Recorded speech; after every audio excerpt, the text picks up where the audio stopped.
Okey, bismillahirrahmanirrahim. Alhamdulillahirabbil wassalatu wassalamu ala asyrafil anbiya'i wal mursalin wa ala alihi wa sahbihi ajma'in, amma ba'd. Assalamualaikum warahmatullahi taala wabarakatuh. Okey, insya-Allah hari ini Ustazah akan sambung kuliah kita yang seterusnya, iaitu kuliah yang kelima. Itu minggu lepas kita dah belajar bentuk-bentuk ideologi pemikiran, dan minggu lepas Ustazah dah syarahkan tentang kumpulan Orientalism. Dan hari ini kita akan masuk di bab yang kedua, iaitu insyaAllah kita akan tengok kumpulan-kumpulan yang lain. Okey, so kita tengok. Okey, kita akan tengok iaitu bab berkenaan dengan liberalism, seperti yang Ustazah pernah sentuh sebelum ni secara tidak langsung. Liberalism antara ideologi yang yang sangat memberi kesan kepada serangan pemikiran umat Islam pada hari ini adalah golongan liberalism. Apa itu liberalism dan kenapa ia dinamakan sebagai liberalism? Yang pertamanya, liberalism ini diambil daripada perkataan Barat, bukan daripada bahasa Malaysia ataupun bukan daripada bahasa Arab. Ia diambil daripada bahasa Barat. Liberal itu memberi maksud bebas. Merupakan suatu struktur pemikiran bebas yang melibatkan seluruh aspek kehidupan manusia dari segi politik, dari segi sosial, budaya, pendidikan, ekonomi dan juga agama. Dari sudut bahasa, liberal bermakna bebas, bertoleransi. Secara mudahnya adalah bebas. Kalau kita tengok secara umumnya, liberal ini memberi maksud bebas. Bebas daripada pelbagai aspek, sama ada sosial, budaya, politik, pendidikan, ekonomi dan agama. Tetapi yang menjadi isu kepada kita pada hari ini adalah isu kebebasan di dalam agama. Kenapa kita katakan mereka ini adalah kumpulan yang memberi ancaman kepada orang Islam? Kerana idea liberalism yang dibawa oleh mereka ini adalah idea kebebasan yang tidak selari dengan agama Islam. Okey, dan kita tengok lagi. Menurut sejarah, pemikiran ini dikatakan lahir melalui zaman pencerahan Barat. Kalau kita tengok dari segi sejarah sendiri pun, di Barat ni dia ada satu zaman, iaitu zaman kegelapan, di mana dia ada satu zaman revolusi yang paling jelas sekali adalah revolusi Perancis. Pada ketika itu reformasi, revolusi, gerakan-gerakan untuk bangkit menentang kalau kita katakan pemerintahan yang dikatakan berbentuk tidak membela nasib-nasib orang-orang kaum wanita dan sebagainya. Lalu lahirlah satu zaman dipanggil sebagai zaman pencerahan. Tapi kita kena tengok, adakah zaman pencerahan yang dibawa oleh Barat dan di Barat ini adalah satu gerakan atau pencerahan yang sesuai dengan agama dan masyarakat kita? Kalau kita tengok, pakar sejarah Barat biasanya menunjukkan motor revolusi Perancis 1789 dengan satu gerakan dinamakan Liberté, Égalité dan Fraternité. Pada tahun 1789 dibangkit dengan satu gerakan ini. Teras kepada idea liberalism ialah keprihatinan dalam melindungi dan menggalakkan kebebasan dan autonomi individu.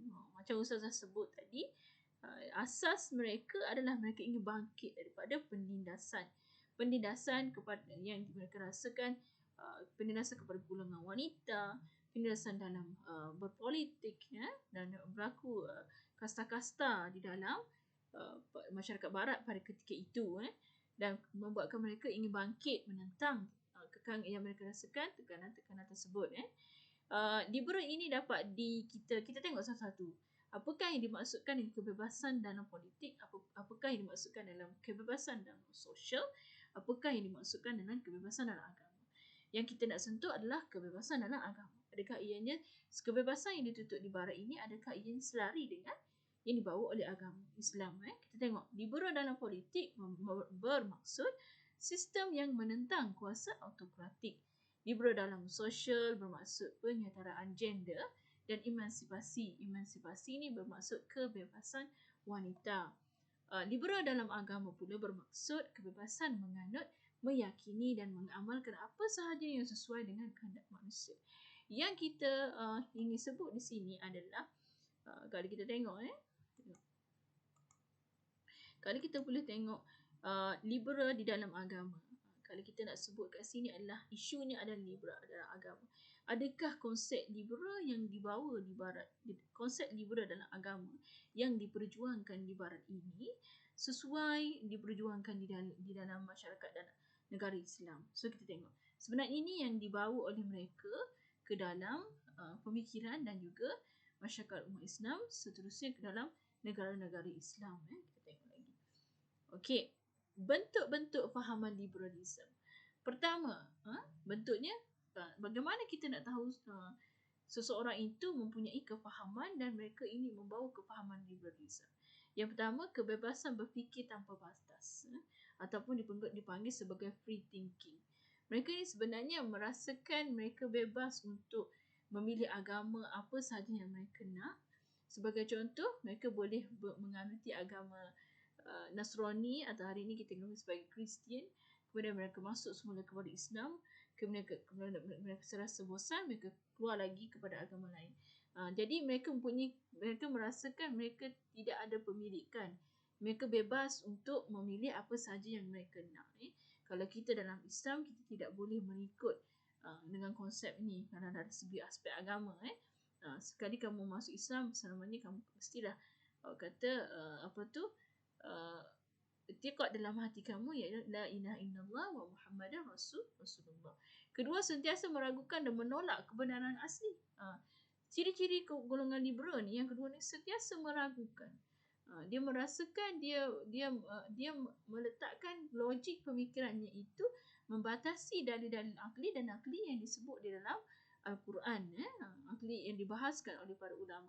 Mereka merasakan sebagai contoh, kenapa saya sebagai seorang perempuan, saya tidak boleh menjadi imam semasa solat berjemaah di antara lelaki dan perempuan. Kenapa saya sebagai seorang perempuan, saya tidak boleh memiliki harta pusaka seperti mana lelaki. So mereka suka meragu-ragukan benda yang telah diputuskan di dalam Al-Quran, benda yang telah disyarahkan di dalam hadis, supaya mengikuti apa yang mereka nak, keinginan hati mereka. Okey, yang ketiga, bersikap longgar dan semena-mena dalam beragama, loose adherent and free exercise of religion.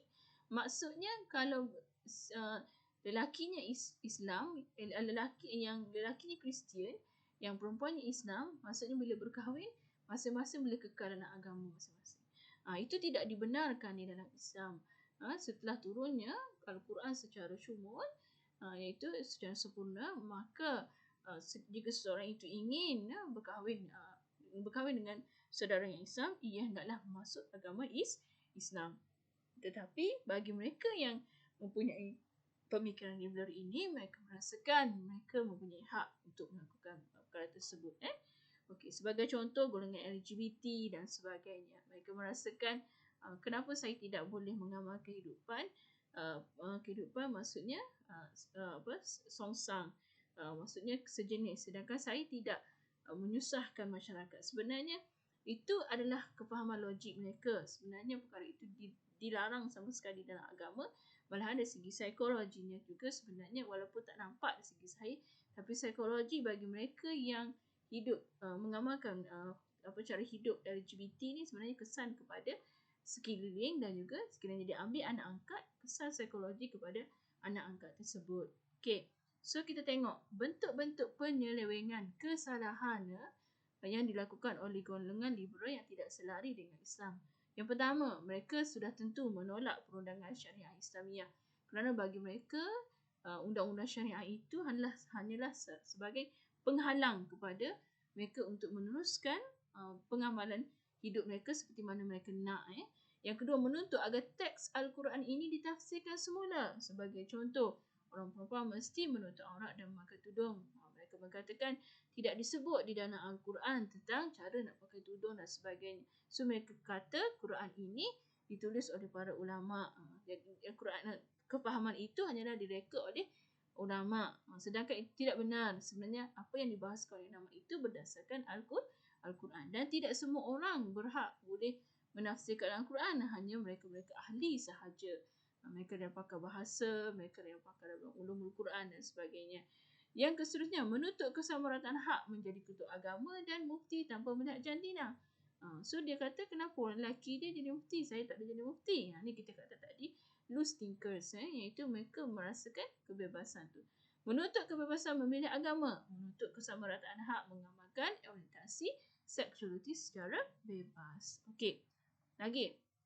Antaranya lain juga mempertikaikan konsep menutup aurat bagi wanita muslim, menentang poligami, mempertikaikan konsep pembagian harta pusaka faraid dalam Islam dan mengamalkan kesamarataan beragama. Ini tidak boleh. Di dalam Islam kita menghormati agama lain, tetapi kita tidak boleh sama sekali menyatakan bahawa Islam ini sama dengan agama lain. Tidak. Akidah kita berbeza dengan akidah mereka. Di mana akidah kita mempercayai satu Tuhan dan Nabi Muhammad itu pesuruh Allah. Sedangkan kalau kita tengok dalam kepercayaan Christianity, mereka percaya kepada 3 Tuhan. Kalau Hindu lagilah banyak Tuhan, ya. So itu sangat-sangat berbeza dengan Islam. Kita tengok lagi. Ni antara tokoh-tokoh liberal, sebagai contoh Aminah Wadud, Zainah Anwar, Sister Islam di Malaysia, Kasih Ahmad Siti Kasim, dan ramai lagi lah. Kalau saya sebut yang minggu lepas, nama apa dia seorang daripada barat tu. Allahumma salli ala sayyidina Muhammad. Dia juga seorang yang mengatakan solat itu dia bebas untuk melakukan solat tersebut seperti mana agama-agama lain. Tidak boleh. Islam ni kita datang dengan syariat, kita datang dengan hukum, kita datang dengan kaedah yang disebut oleh para ulama yang diasaskan pada Quran dan juga hadis. Kita tidak boleh semena-menanya beramal ikut apa sahaja keinginan kita. Tidak boleh. Sebab hidup kita ada peraturan. Okey. Saya rasa setakat tu sahaja untuk hari ini, untuk slide yang ke 5. So kita sambung lagi minggu akan datang. Terima kasih. Assalamualaikum warahmatullahi taala wabarakatuh.